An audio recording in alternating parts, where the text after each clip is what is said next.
வீடியோக்குள்ள போகலாம்.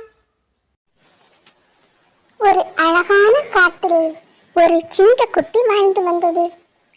மற்ற சிங்கக்குட்டிகள் போலவே அதுவும் விளையாடுவதும் தனது தாயுடன் காட்டை ஆராய்வதும் மிகவும் பிடிக்கும். ஆனால் சிங்கக்குட்டிக்கு ஒரு பெரிய கனவு இருந்தது. அது பெரிய ஒரு வலிமையான சிங்கமாக மாறி அந்த காற்றுக்கே அரசனாக வேண்டும் என்று. ஒரு நாள் சிங்கக்குட்டி தனது தாயிடம் தனது கனவை பற்றி சொன்னது. சிங்கக்குட்டியின் தாய் அதை பார்த்து சிரித்தது.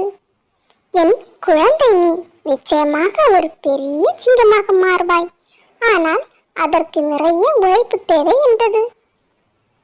சிங்கக்குட்டி தனது தாயின் வார்த்தைகளை மனதில் வைத்துக்கொண்டு ஒவ்வொரு நாளும் கடினமாக உழைத்தது. அது வேகமாக ஓட கற்றுக்கொண்டது. வலுவான